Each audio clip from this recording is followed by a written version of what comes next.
Ladies and gentlemen, Mesdames et messieurs, shalom. Tout d'abord, frères, quelques mots en arabe pour souhaiter une bonne fête aux musulmans.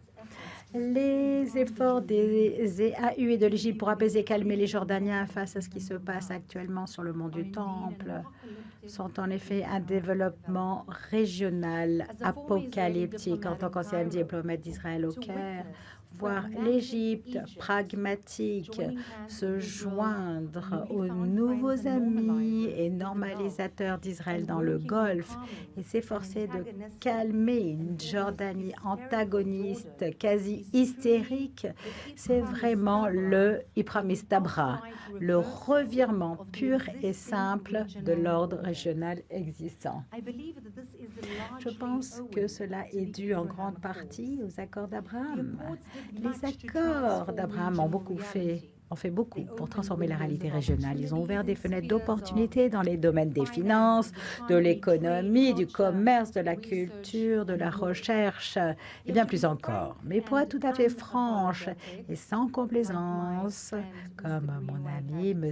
Greenway l'a dit, mesdames et messieurs, ils ont aussi créé une tribune pour forger les alliances nécessaires contre les menaces régionales. Ce faisant, ils ont également permis à l'Égypte, le grand et important voisin d'Israël, de ne plus être le premier État arabe musulman à coopérer ouvertement avec Israël.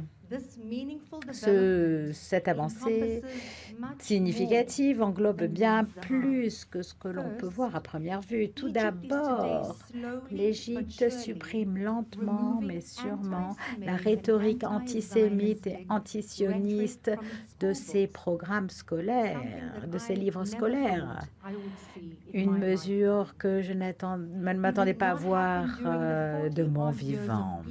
Et une mesure qui n'a pas été prise pendant les 40 années de paix avec Israël. L'an dernier, pour la première fois, les autorités égyptiennes ont autorisé l'ambassade américaine à organiser ouvertement une cérémonie de commémoration de l'Holocauste le jour de Yom HaShoah, la journée internationale de commémoration de l'Holocauste.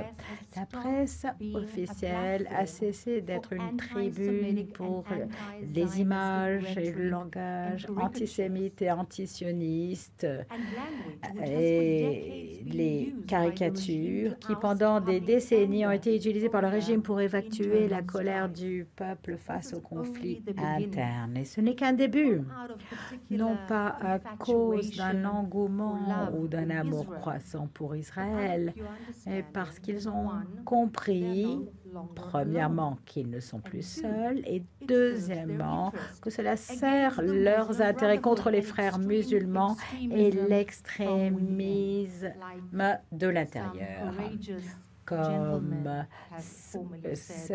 certains hommes courageux de cet table m'ont déjà dit. Il est intéressant de voir que les Émirats arabes unis et le Maroc, bien que déclarant haut et fort leur malaise face à ce qui se passe sur le mont du Temple, n'ont exprimé qu'une seule fois leur réprobation d'Israël à cet égard.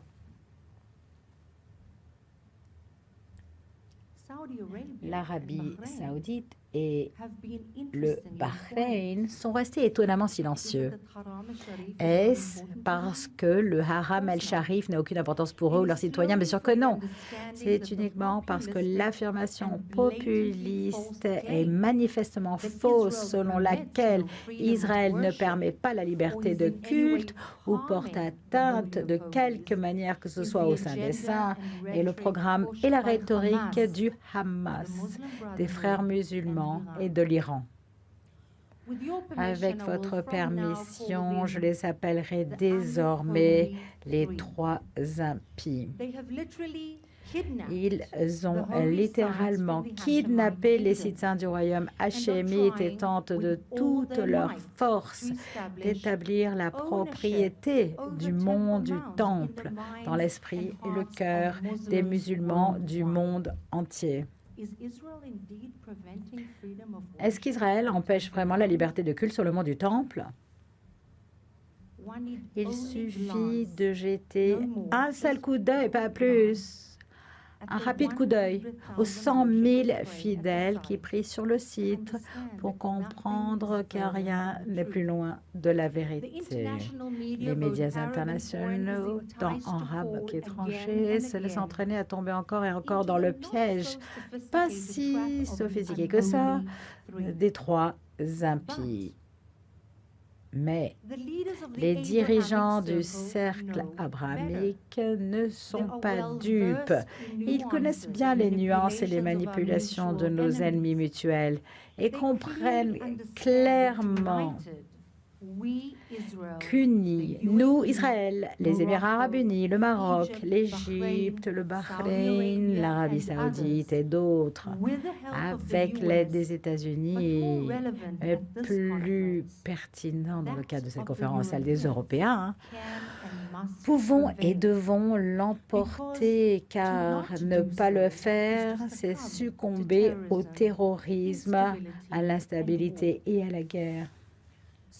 Alors, chers amis, que devons-nous faire?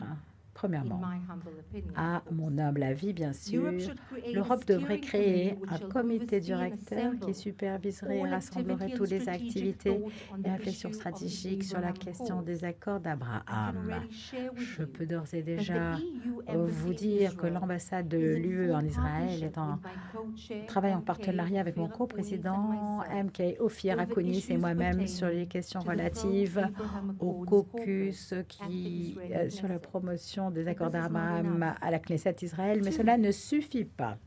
Deuxièmement, l'Europe doit également créer un groupe parlementaire pro-accord d'Abraham au Parlement européen qui assurera la liaison avec ses homologues de la Knesset, du Congrès et du Sénat des États-Unis, ainsi qu'avec nos partenaires régionaux, bien sûr, les EAU, le Maroc et le Bahreïn. Troisièmement, la rhétorique des médias publics doit cesser d'être fausse et populiste pour mettre en avant la vérité. Il faut donc faire comprendre aux Jordaniens publiquement que le Hamas leur vole littéralement le rôle légitime et traditionnel de surveillants officiels, de gardiens officiels des lieux saints de Jérusalem pour la foi islamique. En outre, quatrièmement, les médias internationaux devraient être autorisés à entrer ouvertement ou secrètement, officiellement ou officieusement, et à leurs risques et périls, dans la Sainte Mosquée. Pourquoi? Pour filmer la vérité. Tout simplement. Il n'y a rien de plus fort que de voir de ses propres yeux des jeunes zélés encouragés, payés par le Hamas, les frères musulmans et l'Iran, jeter des pierres et des cocktails Molotov depuis la mosquée, jouer au football avec des chaussures dans le Saint des Saints et semer le désordre, diffuser la haine et empêcher les musulmans qui souhaitent prier de le faire. Cinquième et dernier point, j'ai toujours été œuvrer pour la défense de la cohésion. Les forces du bien doivent s'unir contre les forces du mal. Cela semble presque simpliste, mais en fait, l'unité et la cohésion, le partenariat et la coopération constituent une recette gagnante. Par conséquent, les forces de l'opposition et de la coalition dans mon pays bien-aimé doivent cesser de se disputer, de se chamailler et de s'engager sans fin dans le jeu des reproches. C'est le désir ultime de nos pires ennemis. L'Europe et l'Amérique, les figures régionales du Golfe et du Moyen-Orient doivent s'unir stratégiquement contre l'Iran le Hamas et les frères musulmans, les trois impies, le Hezbollah et les autres Meshuganas, observant clairement du balcon et attendant leur tour. L'administration américaine doit adopter une position plus forte et plus claire à l'égard de cet axe du mal, comme mon collègue marocain l'a dit courageusement. Continuez à soutenir formellement l'Égypte et à renverser le régime affaibli et quasi hystérique de Jordanie actuellement, et simultanément ressouder ces liens extrêmement nerveux avec le Golfe. Enfin, sur une note personnelle, je viens de rentrer de Berlin, où le jour du Yom HaShoah, le jour de l'Holocauste, j'ai défilé avec une organisation appelée March of Life, la marche de la vie, pas la marche des vivants, la marche de la vie. C'est un grand groupe d'ancêtres chrétiens, d'auteurs de crimes nazis qui ont affronté leur passé, dialogué avec les survivants de l'Holocauste et leurs ancêtres et consacré leur vie à la lutte contre l'antisémitisme et le racisme. Là-bas, après la marche, j'ai pris la parole juste à côté de la porte de Brandenburg. J'ai ouvert mon discours dans les rues de Berlin avec la prière juive de Shema Israël.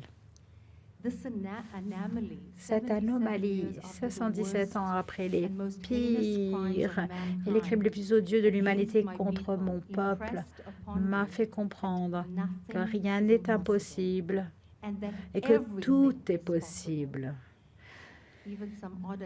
Même certaines étranges idées sur Hitler ayant des origines juives. Nous devons simplement nous assurer que nous faisons ce qu'il faut, ce qui est juste. Les accords d'Abraham nous permettent de le faire. Je vous demande à tous, ne laissons pas passer cette occasion. Merci beaucoup.